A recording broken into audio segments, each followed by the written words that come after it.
Choisis la vie. Je bégais.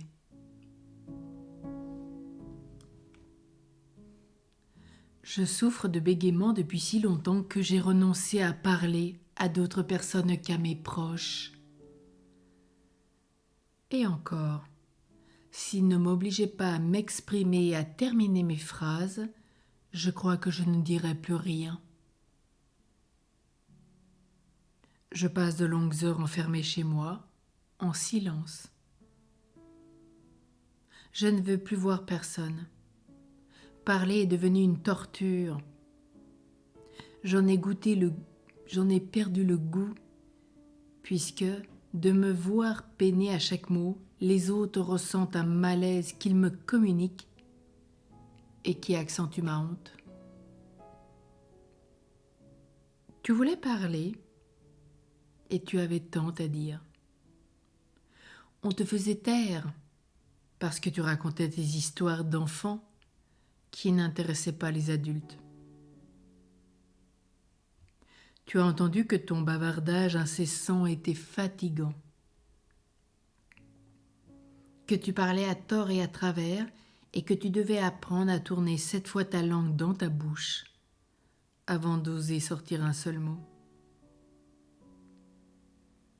Tu tentais alors de dire le plus vite possible tout ce qui te venait à l'esprit et les mots se bousculaient, se catapultaient.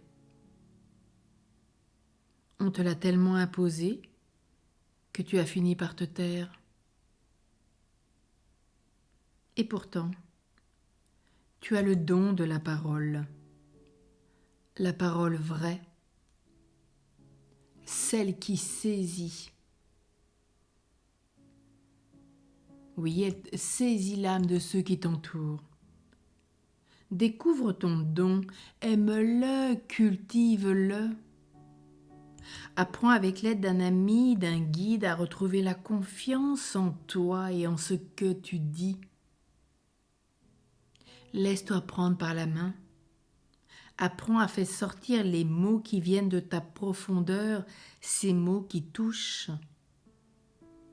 Vois comme ils font vibrer ceux qui t'écoutent.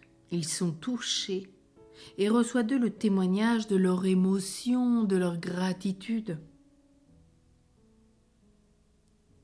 On dit de Démosthène, célèbre homme politique et orateur athénien, qu'il finit par réussir à surmonter ses défauts d'élocution en s'entraînant à parler haut et fort face à la mer, la bouche remplie de cailloux. On peut penser que Démosthène avait en naissant du moins potentiellement le don de la parole, que des blessures d'enfance avaient été à l'origine de son handicap et qu'en cultivant la confiance en lui par l'entraînement, il avait pu retrouver et amplifier son don initial. Il en est de même, vous le savez, pour saint Paul qui bégayait. C'est sœur Claire Patier qui nous le rappelait. Oui, comme une écharde, il en avait plusieurs, mais celle du bégaiement, dont il souffrait, dit-il, en tant qu'orateur pour parler aux gens. Et vous savez que Moïse aussi, si vous regardez au livre de l'Exode, Moïse bégayait. Lui, qui était aussi la parole comme Paul. 2 âmes qui ont été choisies. Et Dieu, il savait bien que pour Moïse comme pour Paul, qu'ils avaient des problèmes d'expression, étant donné qu'il est dit dans la Bible, si vous regardez les notes, ils étaient bègues. Et Moïse avait toute raison, lui, de décliner l'offre, car se connaissant, de par son effort, il ne pouvait pas avancer les choses. Alors Dieu lui posa la question de savoir si la parole, la surdité, l'infirmité, la bonne santé ne sont-ils pas des ordres de vœux de Dieu lui-même ?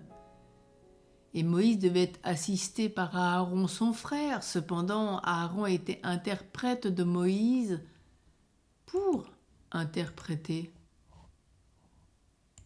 Et vous savez combien Moïse a été aidé dans ce cheminement ?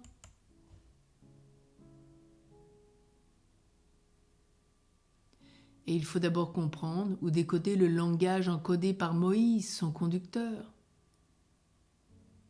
Mais que Aaron accepte de venir avec Moïse, il donne une mission aussi difficile à accomplir pour parler à Pharaon.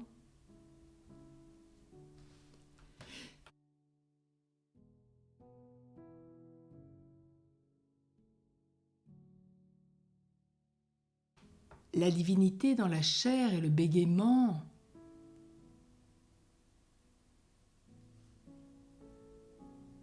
ont été source d'humilité.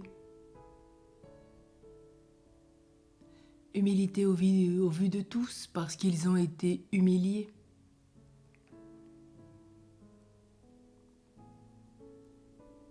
Et le bégaiement aujourd'hui ne pourrait-elle pas, avec l'aide de Dieu, par l'intercession de Moïse, de Saint Paul, être conduit dans la confiance et peut-être comme ces deux grands orateurs, donner une grâce à tous ceux qui le sont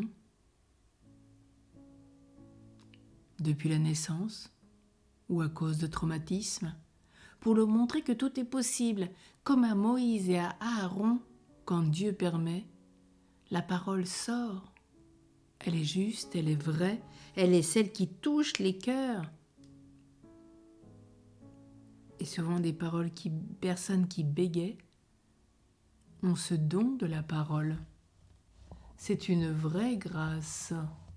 Alors prions pour qu'ils soient aidés, accompagnés, stimulés et qu'ils puissent retrouver cette grâce, ce don de la parole. Et nous aussi parfois nous bégayons bien quand il est temps de donner la parole de Dieu à temps et à contre-temps, de la donner avec cœur et par cœur. Oui, nous bégayons parce que nous sommes ignorants. Alors aujourd'hui qu'avec l'aide de ces grands saints, de l'Ancien et du Nouveau Testament, nous puissions donner d'un cœur libre la parole de Dieu, celle que nous méditons chaque jour, que nous goûtons, que nous vivons, celle que nous murmurons, que nous apprenons par cœur, oui, pour la donner avec cœur, audace, comme Moïse et Paul. Alors courage, rien n'est impossible à Dieu.